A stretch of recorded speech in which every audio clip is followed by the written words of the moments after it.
Good morning to you from sunny Oslo in the Frogner Park, where I go running almost every morning. It's a great pleasure to speak to you on behalf of Une Bastholm, the leader of the Norwegian Green Party, on one of my favorite topics, of course, CCS.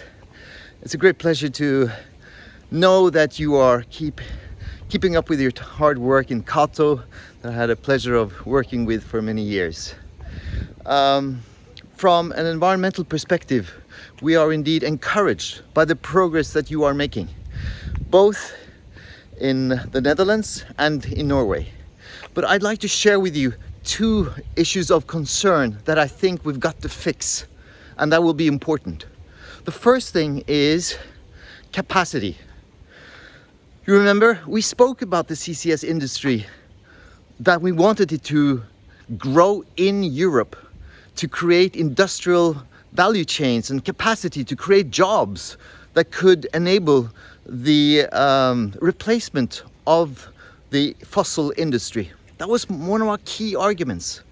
Well, you know, the petroleum sector is on steroids in Norway. There are 22 investment decisions to be made only this year. We've never had such a record investment. It's going to dominate our economy. And why do I bring that up? Well, because we see how that is crowding out the CCS industry. You know, the ships that are to transport the CO2 from Breivik to Northern Lights, a key component in the CCS value chain, they were unable to be built in Norway or in Europe. They went to Dalian shipyard in China. That was not part of the deal.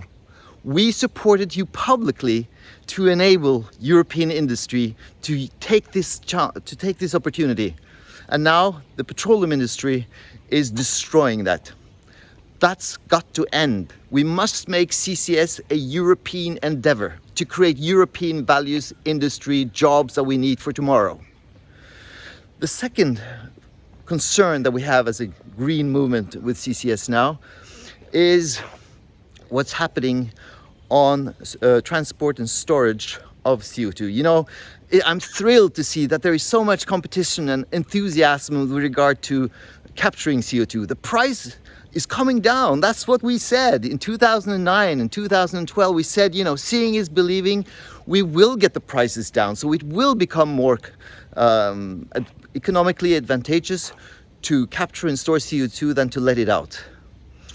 I see prices of capturing down to 20 euro per ton. That's fantastic. We don't see the same development in transport and storage, right? Why? Well, it's more complex, that's true. And we are dependent on the petroleum sector.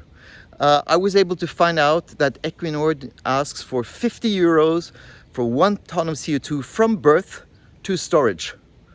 That's too much. That is a prohibitive price if we want to decarbonize the German energy intensive sector that we are building this industry, that we are putting so much public money into doing, right? So we got to fix that, and it will take leadership from the Dutch and the Norwegian government.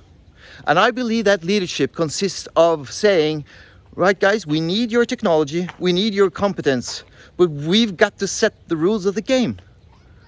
You have to give a license that has to be on a competitive bidding, and you have to set a gate fee, like we do in the waste industry otherwise. And then the industry have to come up with the technology, with the price level, and deliver the goods, as we spoke about.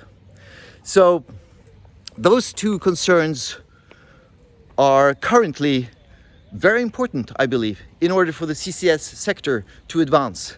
And we need you to succeed, and we want you to succeed, but we want it to be done in a way that advances Europe and our own ability to cut emissions, and then later share that technology, that cost discovery and price reductions with other parts of the world. I wish you so much luck in your meeting. I would have liked to be there, but it's great to be able to communicate with you. Lots of luck and lots of love. Take care. Bye.